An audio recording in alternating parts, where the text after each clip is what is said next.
tonight we're going to be looking at Romans, the 13th chapter.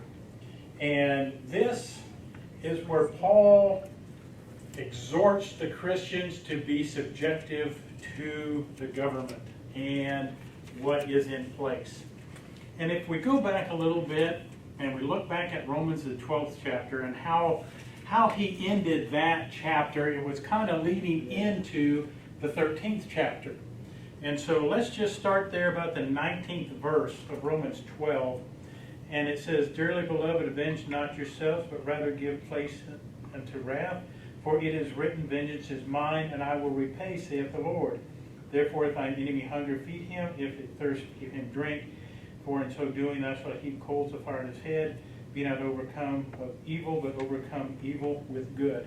So he's kind of setting the stage here of telling them, you know, we need to be careful of how we respond. There are things, there are establishments, there are powers in place that God has established to bring vengeance, to bring justice, to bring judgment on people that violate the law and maybe do things against us, either on the civil side or criminal side. But he is setting it up here to where, let's read the 13th chapter, verses 1 and 2, just to start off with. So then, once he gets there saying, overcome evil with good, then he goes, "Let every soul be subject unto the higher powers. For there is no power but of God. The powers that be are ordained of him. Whosoever therefore resisteth the power, resisteth the ordinance of God. And they that resist shall receive to themselves damnation." And so in this 13th chapter, there's three sections and 3 points that Paul brings out. And one of them is being subjective to a lawful authority, to the government, if you want to call it that. The next one we'll be looking at is a lesson of justice and love for our brethren. And the last one is a lesson of sobriety and godliness in ourselves. Rick, that reminds me of when Jesus was questioned about who they should honor, and he got the coin out of the fish's mouth. Yeah, he said, whose picture's on there? What? He said, Yeah, whose right, picture's whose on there? picture's Render on unto there. Caesar what is Caesar. Right, so that's kind of what this chapter is about. It is. And one note, as I was studying this, it just kind of resonated with me that in all that Jesus went through and all that Paul went through, the government turned on them, the government beat them, the government basically imprisoned them and unjustly treated them, but Jesus nor Paul spoke against the lawful government. They didn't say, and Jesus could have said, "You have no right to judge me." Said, "I am Jesus. I am the Son of God. I have all power." But as we study this, that God placed these powers in existence. He put them in place. And when he calls the higher powers, that's a term there that has a lot of meaning to it, is that he is acknowledging that they have authority, the power. There is authority in the established government that Paul is talking to these people about, that the authority has the ability to enforce and make laws. And then the higher powers is that there is a dignity which not only includes the king or the ruler, but it also includes the lesser powers that are involved in the total movement of the government. Because if you'll think back, Paul was very knowledgeable about the government operations, and that is how he ended up in Rome. Because he knew the process, and he says, "Okay, I'm a Roman citizen. This is what I require you to do through the steps and through the stages of government." And so here Paul is acknowledging or working on these, and because there's a thing here that when when Paul was writing these, that there was a group of zealous Jews out there that were creating problems, that were basically rebelling against, even though it was the Roman government. And the Roman government wasn't that Christian friendly. And they were persecuting, they were working their judgment and to their benefit applying the laws on the Christians. But there were these Jews out there that saying, we are not going to come under subjection to anybody because God is who we serve, and after that, nobody else has any power or authority. And Paul is saying, let me tell you a little bit about how God established the higher powers. Let me tell you that the governments are in place because God put them in place. And so that's, as we go through here, keep in mind that this is what Paul is confronting. This is the mindset Paul is trying to address, is that you have to have government. There has to be authority, and God put it here for His benefit. And the governments that are in place now, God has established them for His benefit, for His work. Now, men has corrupted the process of government, but that does not take away the authority that God has established and that God has created these governments to operate in.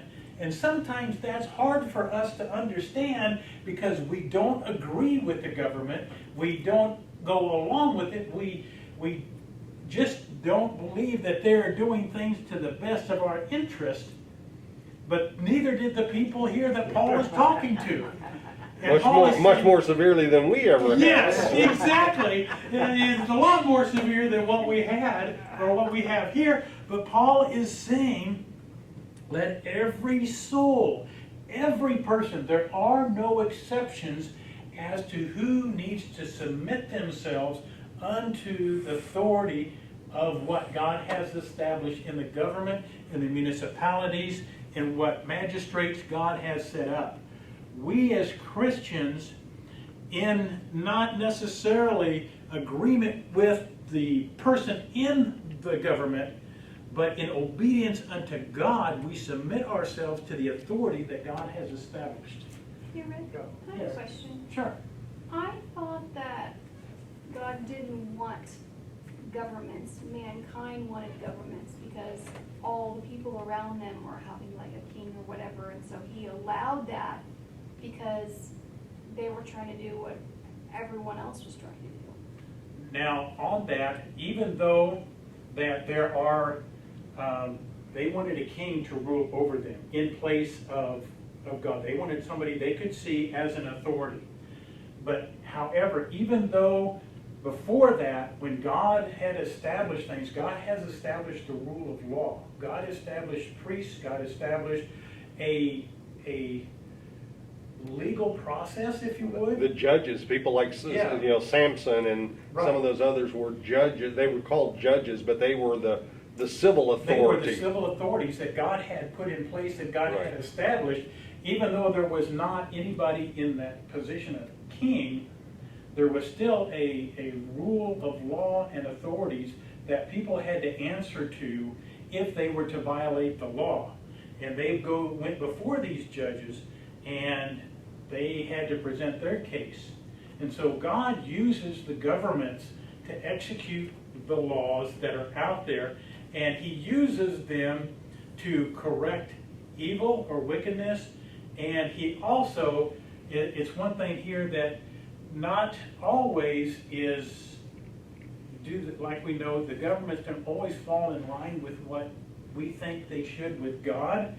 But sometimes God allows governments to be in place for basically three reasons here, I guess.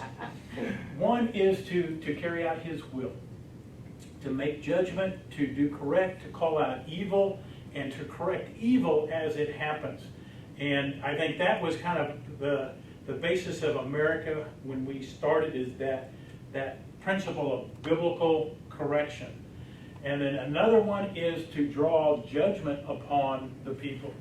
because there are some governments and some kings and some leaders that God has put in place or allowed to be in place as a judgment because of the wickedness that is around them. Or the third one is what the commentary was talking about, is that there is a ruler or a leader in place to prepare or to set the stage for God's judgment that is coming. And so all of this leads to the fact that God has established governments and laws and people to pass judgment according to the laws. He's given them that authority to be able to make those decisions, to pass the laws, and even to execute that law, whether it be imprisonment, whether it be death penalty, whatever it may be. God has given those in authority that power. And there again, we could look at this, and it moves forward in the fruition of the power and the plan of God. Kind of a Did that answer your question? Yeah, it just, sometimes it gets confusing when it, it's worded one way and then it, And I understand that, and it can be, and like I said, but Well, didn't he let them have a king, and then he said, okay, you want a king, I'll give you a king. right, and that's what I was And thinking. don't be Right. coming to me about something he does and you don't like. yeah, because they were wanting to replace the king with God, thinking the king would have, I don't know, be the person they can go to with all this wisdom and They scholarship. wanted the pomp and circumstance Yes. of the kingly, the royal court, and all the things that the king, the accolades that a king would have, and the pride that they would have in a king. That's what they wanted, as opposed to worshiping God, and so that's why. Even though God knew what the results would be, He let them have it, and He established that position. Right. And so that was part of His working, that He established it. If He said, no, you're not going to have a king, that position would not have been, it would not have had that authority. But He let it be, He established it, and moved forward with You it. did mention, if I had a question that I'd heard a commentator talking about, that, what, and this is kind of a loaded question that you may not have an answer for, but you mentioned it, the revolution, the American Revolution, if you took this literally, and, their rebellion against the government that was in power technically could be considered unrighteous. At what point does rebelling against the government become a righteous act? That, I have heard that question. I have not heard a good answer to it. I'll just tell you that right now. I mean, the Maccabees and some of the, they had, according to our sensitivities, they would have had every right to rebel against the Roman Empire. Mhm. But here, it appears that Paul is telling them not to be rebellious against even the Roman Empire. To have a quiet spirit, and as we go through this, part of this is admonishing them that every person themselves needs to be submissive to the government without being rebellious, without coming across there. But there again, if, like you said, Wes, if that was the case, then that would be a terrible sin of violating that God's law when you rebelled against the British Empire to create these. And like I said, I don't have a good answer for that one. So that is something that didn't even cross my mind when I was studying. Okay, let's go on. But yeah, like I said, he's talking to everybody here. There are no exceptions to the rule. Well, that's Betty will. Yes. Coming under the subjection there. And in Colossians 1:16, it says, "For by him were all things created that are in heaven, that are in earth, visible and invisible, whether they be thrones or dominions or principalities or powers, all things were created by him and for him." Yes. Everything is in place because it serves his purpose. And that's one thing that we need to remember of when we begin to see the things going on in this world. We may not agree with everything, but in our faith and our obedience to God, we remain faithful to God and understand that this is this is what He did. He created it for His benefit, for His place We there. look at, like you said, a lot of times we don't agree with what's going on, you know, government or otherwise, you know.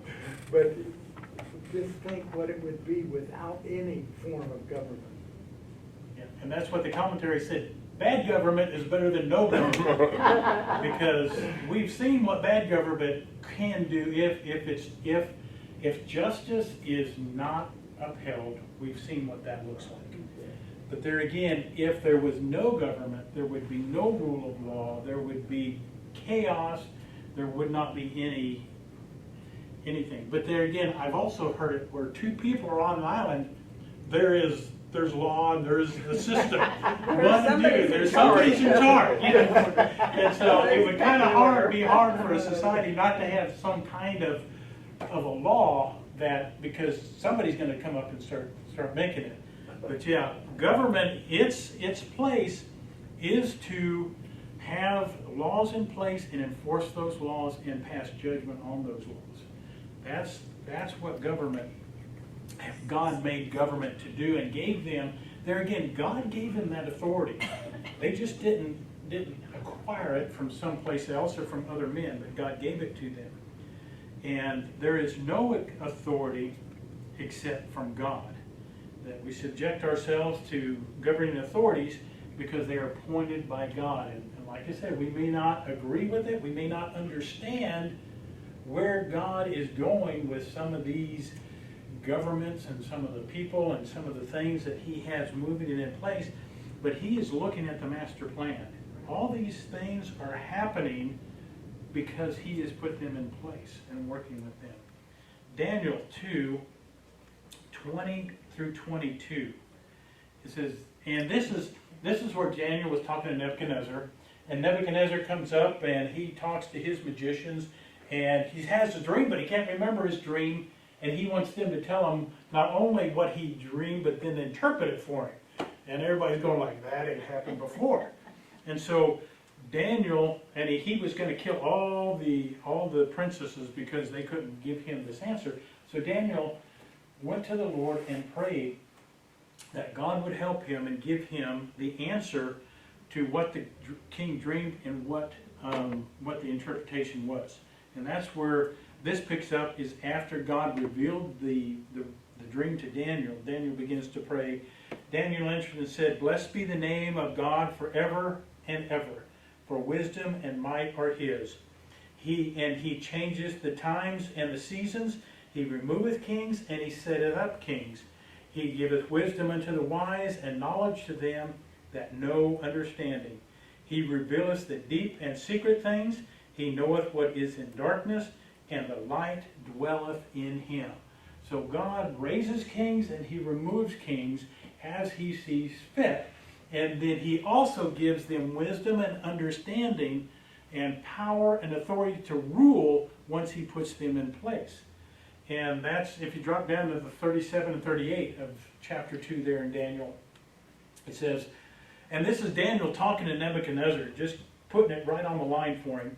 It says, "Thou, O king, art a king of kings, for the God of heaven hath given thee a kingdom, power, and strength, and glory. And whosoever the children of men dwell, and wheresoever the children of men may dwell, the beasts of the fields and the fowls of the heaven hath He given into thine hand, and hath made thee ruler over them all. Thou art this head of gold," as he begins to talk about that.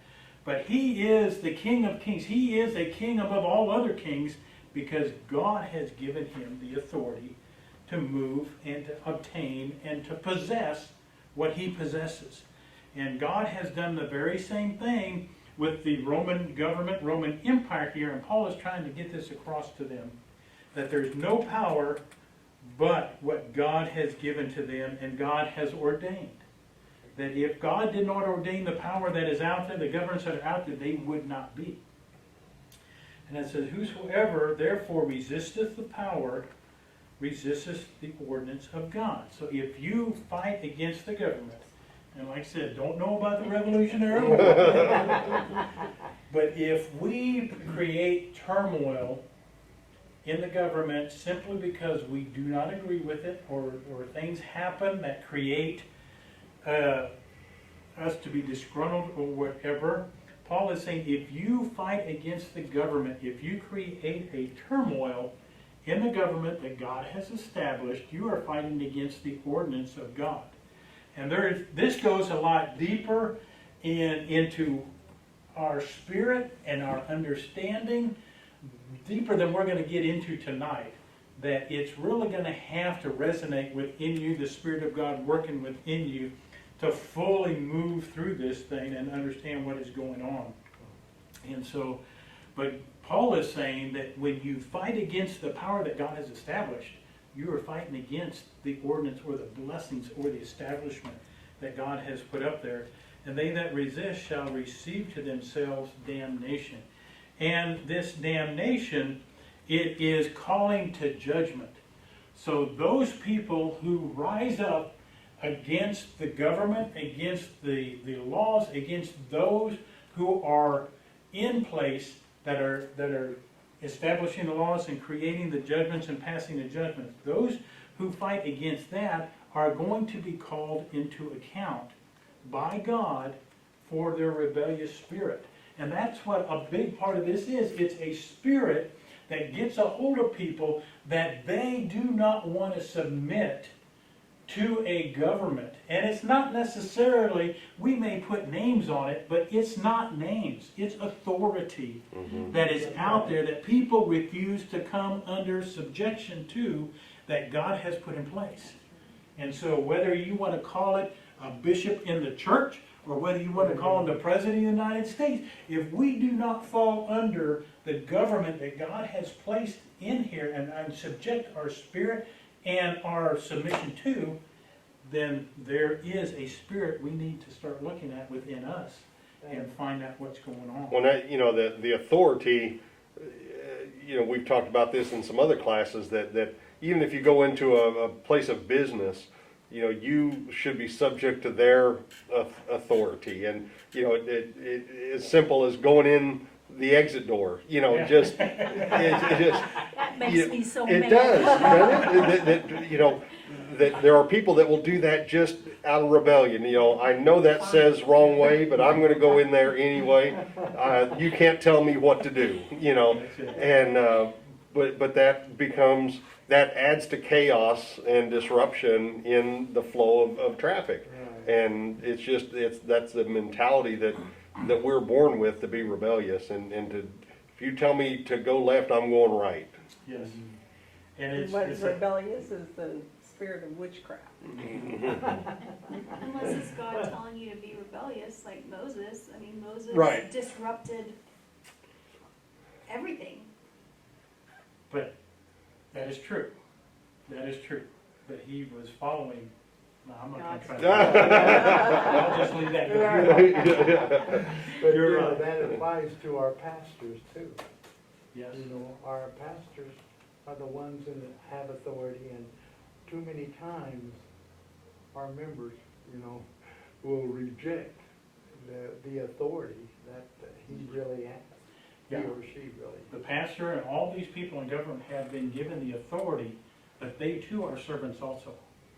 And they are subject unto God, who has given them the authority and given them the power. And as Wes was talking, one thing that I don't know if you guys have heard it too, as long as you're in my house, you follow my rules, kind of thing. That's the way it works. Yeah, you don't like it, there's the door. But like I said, Paul wrote this in a very turbulent time. He was trying to get the message across that even though we don't agree with what is going on, this is what God has established, and we need to fall in line with what's going on. And so it says, therefore, whoever resists authority resists the ordinance of God. And it's one of those things that when we are subject and we live in this country and we choose to fall under the authority of the state or government, then we need to follow after that which God has set and which is there. And so, like I said, there's a lot of things going on here, a lot of what ifs or questions or what's going on, but it's those things. And those who resist that judgment or resist that government will bring damnation. Like I said, they will be called to account for that, and things will move forward, and they will be judged for their disobedience and for their spirit of being just, like I said, disobedient or upset, or I lost the word I was trying to pull up here. So, but let's go on, verses 3. For rulers are not a terror to good works, but to evil.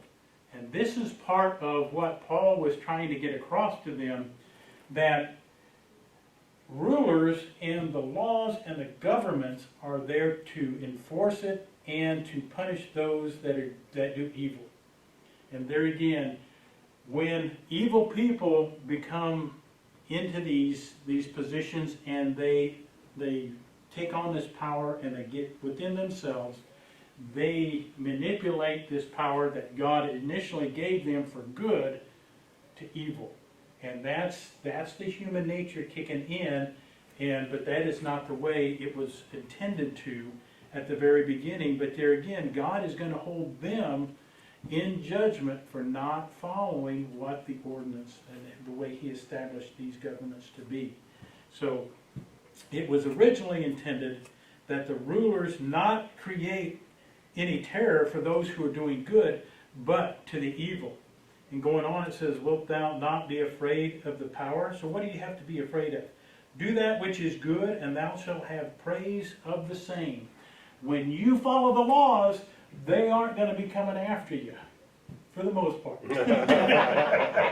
See, that's what makes this so hard, is that it seems like this world has turned so far upside down, and this goes right along with what the Word of God says, that evil will be good and good will be evil, and these different things, that man has corrupted what God has put in that was pure to begin with, because of their thirst for power, their thirst for hunger, that they've taken that position that God has gave to judge the evil with, to turn that around and create problems for that. And so, verse 4, it says, for He is the minister of God to thee for good. And you're like, what? How is that? Minister of God? And so, but it goes on to say, for thee, to thee for good. But if thou do that which is evil, be afraid, for He beareth not the sword in vain. For He is the minister of God, a revenger to execute wrath upon him that doeth evil. So it's like, what in the world are they talking about here? How is He calling these people in government a minister of God? Well, God has placed these people in here, given them the authority to pass judgment. And if I looked that up because it brought a question to my mind. It says, if we refer to God's minister, which is a servant, it's a person or a thing used to achieve or convey something. That's what the minister does. He conveys a message. He conveys the love of God. He works this in what was going on here. And so he's used to achieve a goal.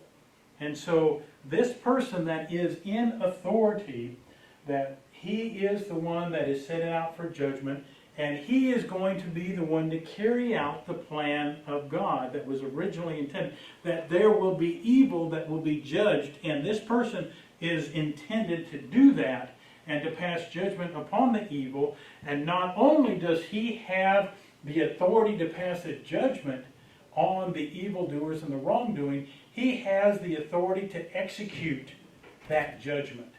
Not only to say you're guilty, but you're guilty and you're going to spend time in prison or you're going to give up your life. God has given the governments and given this authority, which is tremendous, if you think about it, that God would give people the authority to judge what he has for them before them, to judge the other people, to judge and interpret laws, and pass judgment as to who does this.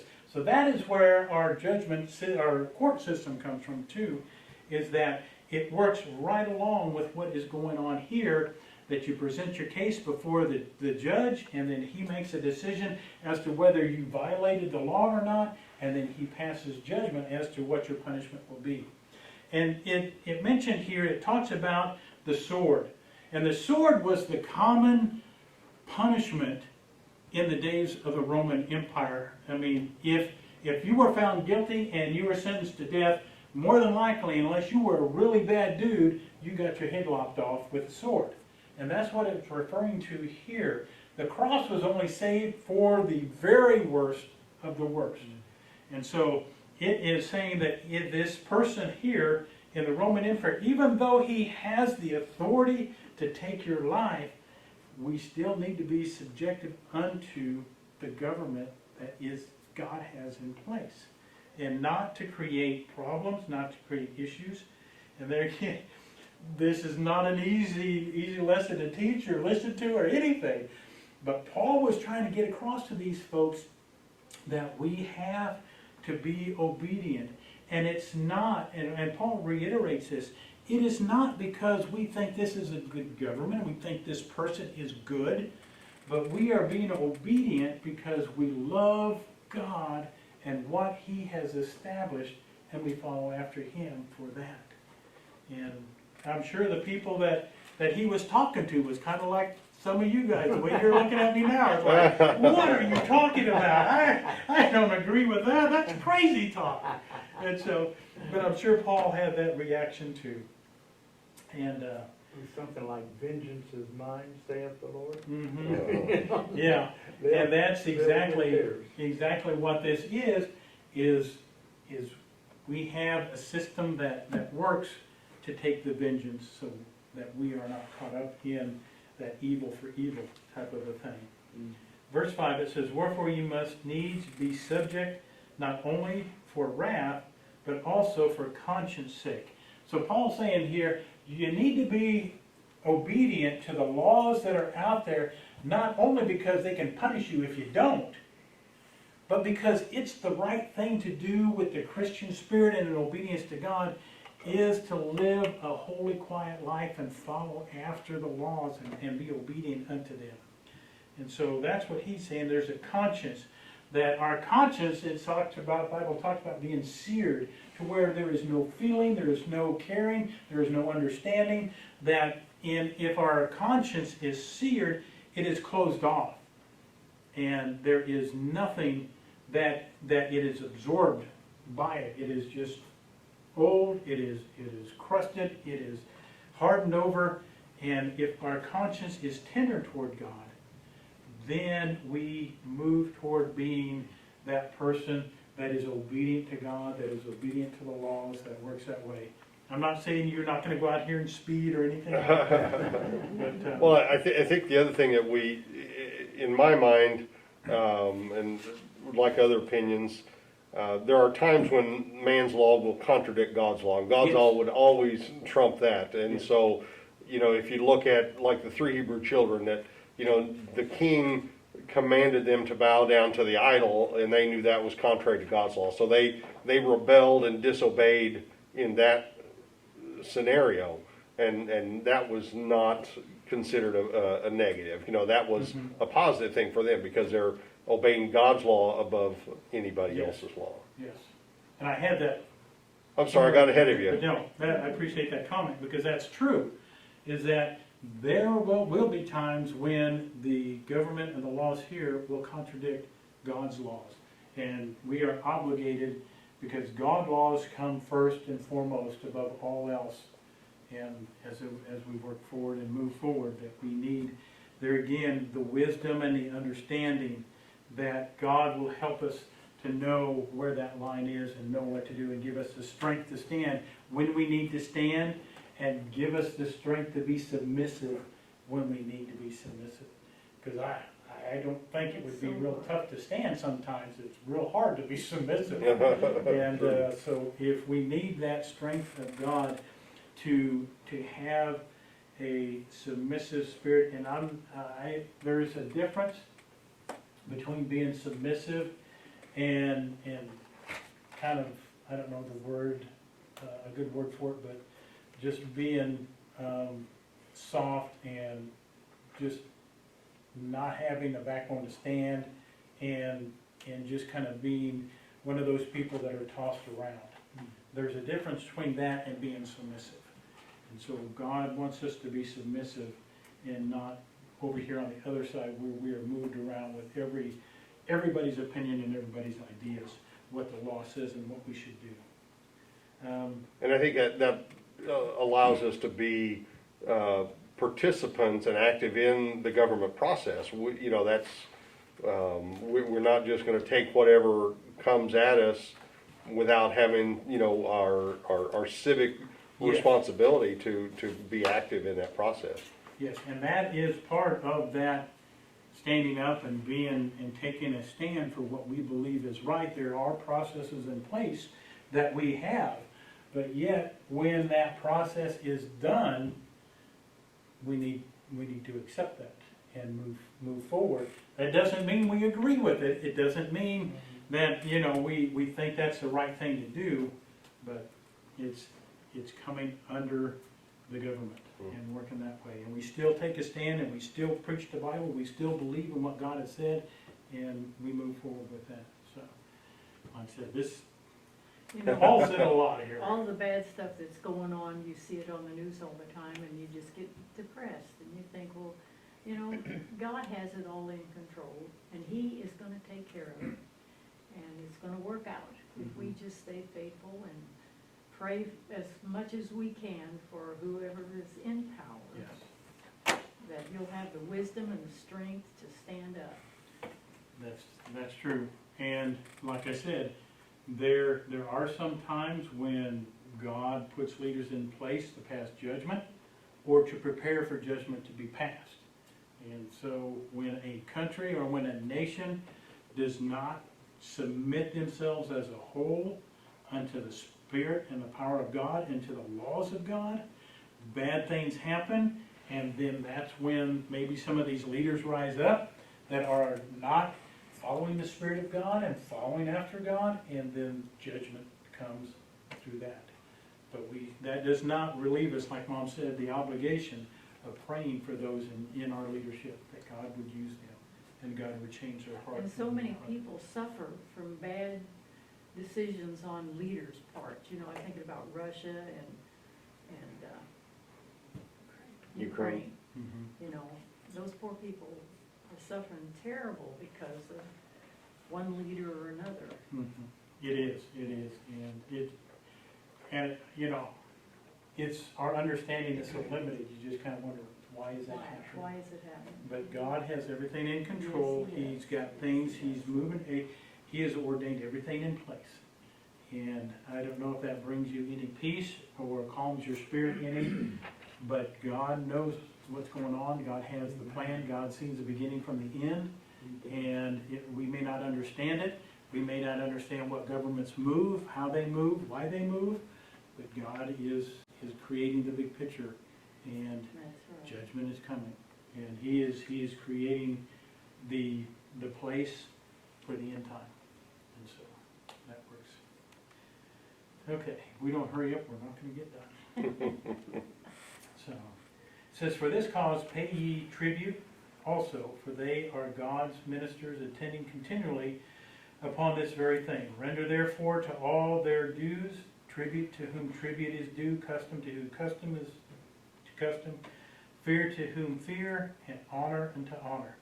So one thing that it was talking about here in the commentary is that when we live under the protection and under the benefit of a government, then we should be expected to pay tribute to that government, and not to where, like the Jews, those zealot Jews, like, I'm not paying them anything.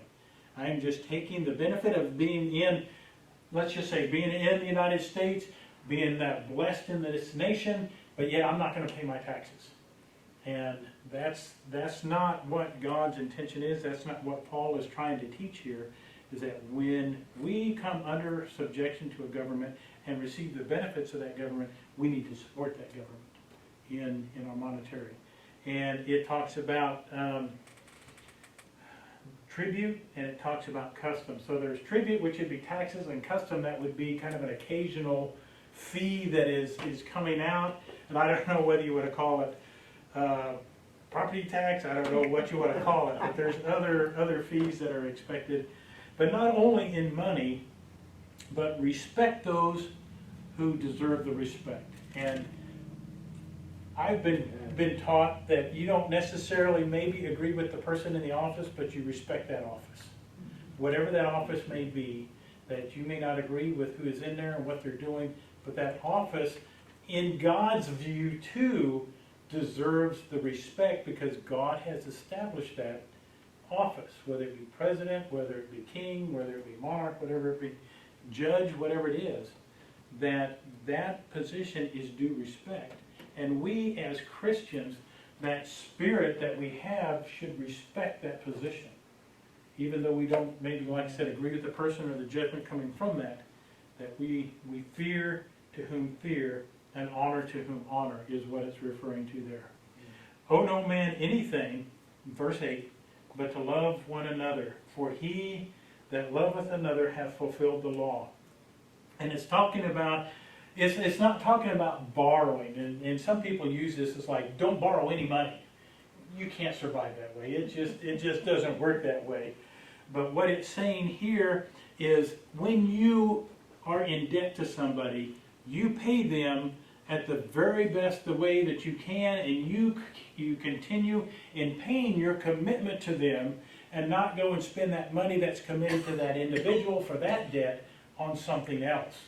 That you have to live up to your commitments, you pay your debts, which reflects well on your testimony as being a Christian, as does your obedience to the government, and you're paying your taxes and all these we've talked about. It reflects upon your spirituality and your Christian life, which in turn reflects upon God as to what He is and who He is in your life, because people see God in you, and if they see you're a rebellious person, somebody that is always complaining, somebody that doesn't pay their taxes, then that's not a very good testimony for what a true child of God should do in the obedience and being subjective unto God and what He has set in place.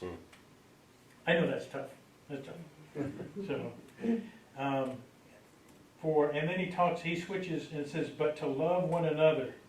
And it's talking about, and let's go on to verse 9. It says, for this, thou shalt not commit adultery, thou shalt not kill, thou shalt not steal, thou shalt not bear false witness, thou shalt not covet, and if there be any other commandment, it is briefly comprehended in this saying, namely, thou shalt love thy neighbor as thyself. So here Paul lists the last 5 of the 10 commandments here. And all this has to do is that if you have love and respect for those around you, these things here will not be a part of your actions, a part of your life. That you won't covet them, you won't commit adultery, that you won't steal, you won't bear false witness, if you have that love and respect for those that you are around and those that you deal with. And really, that is the only debt that we have to continue to pay, is that love for one another, because God requires that of us, because by our love, what does it say? They will know that we are the children of God. And so that is what we have been required to do, is to love. It says, verse 10, it says, love worketh no ill to his neighbor, therefore love is the fulfillment of the law. So when we have that respect and toward the other people, and we have a genuine Christ-like love toward them, we are fulfilling the law, because the greatest of the commandments is that we love. And so that is one of those things that if we have the right spirit, we have the love of Christ within us, we do these things willingly and openly as in obedience to God, as respect to His laws and respect to our relationship with Him, and to be that good example that people could see that God is part of us, that His love is what we are reflecting. And so here, and then Paul kind of goes to a different kind of thought process here. He says in verse 11, and that knowing the time, that it is now high time to wake out of the sleep, for now is our salvation nearer than when we believe. So he's talking about being submissive to governments, then your duties as a citizen, then you're loving everybody. Now he's talking about it's time to really get a hold of yourself and shake yourself and wake up. Come out of this sleep, of this trance, this daze that you're in, that you're walking through this life without a lot of interaction, without really knowing what's going on, kind of sleepwalking and just going through the motions. Paul's saying, wake yourself up, shake yourself, get out of this mindset that it's just it'll go and we just kind of go with the flow and just float. And Paul's saying that's not the way it's going to work. You need to wake yourself up out of this sleep. For our salvation is nearer than when we believed. And God is working with us, drawing us closer to Him. And if we follow after Him, we have to be awake to where we can listen, to where we can see, to where we can respond. I don't know too many sleepy people that respond well. Getting up out of bed, it's like, what is this? But when those people are alert and they're active, they respond, they speak, they see, they understand, they comprehend, and they move toward their goal. And that's what Paul is saying. Wake yourself up. Get going here and see what's going on. It says, the night is far spent, the day is at hand. And here's something important that Paul is saying. Let us therefore cast off the works of darkness. And by casting off, this is when the terminology that it is over us. It is like a cloak that is over us, that is covering us. And one thing I thought of, when people wear dark things at night, it is to cover up or hide their identity. They don't want to be seen. They don't want to be identified when they walk in the darkness and they are cloaked in darkness. But yet when they get to the light, that Paul is saying here, cast off those works of darkness.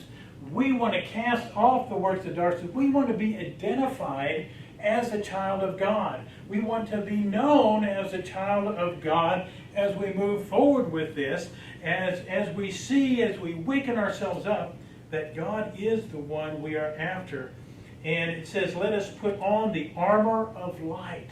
Let us not only walk with Christ, but let Him be covering us in completeness, that we have that light, we have that understanding. We are in Him and He is all over us with that armor of light, protecting us and keeping us safe and walking with us and being there for us, that we know what's going on. We are alert. We are responsive to what the Spirit says. Verse 13, it says, let us walk honestly. That, I don't think this group here has it, but the world has trouble walking honestly in their life. And it doesn't seem like it's that big a deal, but they feel like that they need to make up things and manipulate and change things. But Paul is saying, let us walk honestly. Let us be upright. Let us be true. Let our spirit be quiet before the Lord and listen and sit in front of Him and talk with Him, as in the day. Not in rioting and drunkenness, and not in chambering and wantonness, not in strife and envying. Don't let the works of the flesh take over what your life is all about. Don't focus on these things that he's listing here, is that drunkenness and that thing that pleases the body, that pleases the carnal person, because those will be what's judged when we come before the throne of God. That will be judged, and that will lead us to being judged by people here on this earth. But be quiet and let the Lord walk with us in honesty. But verse 14, it says, but put ye on the Lord Jesus Christ. There it is, the armor of light. Let him cover you in his grace and in his mercy, to where we walk and with no fear of judgment, because we walk in the law of Jesus Christ and in the obedience we have toward him. And make not provision for the flesh.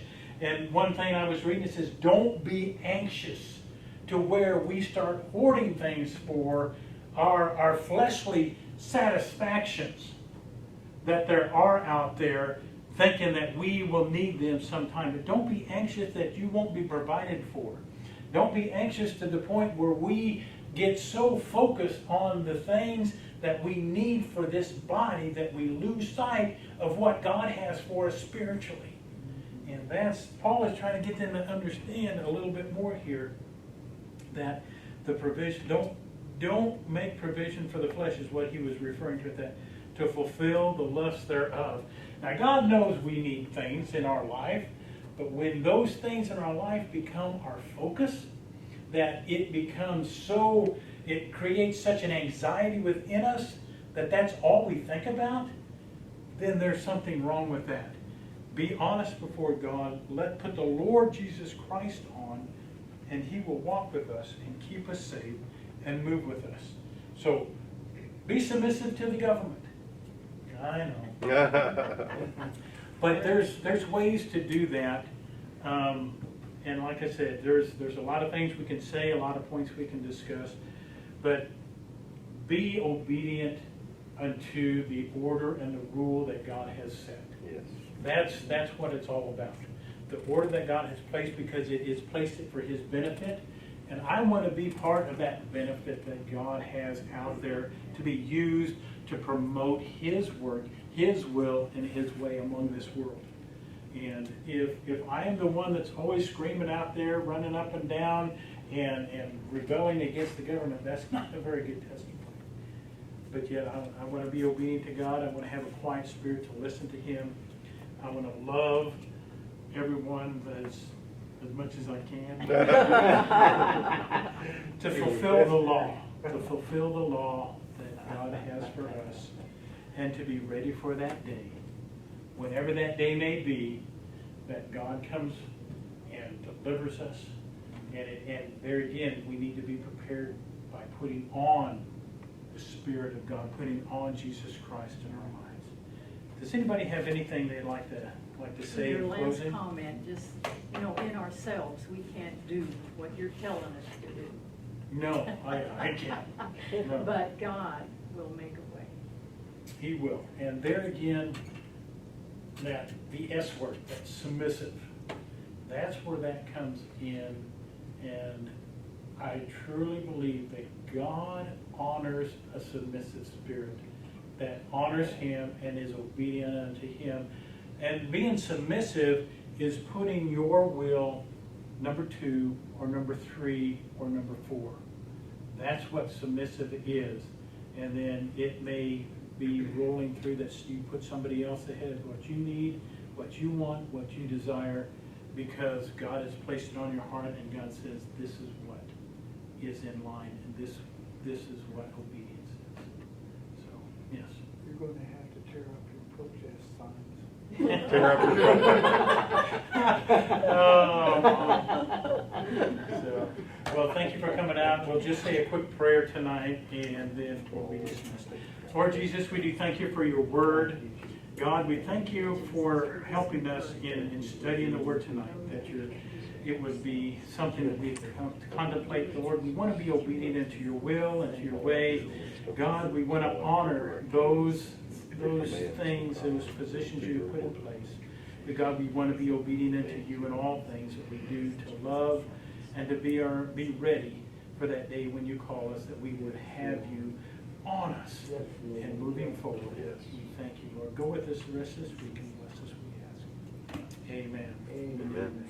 Rick?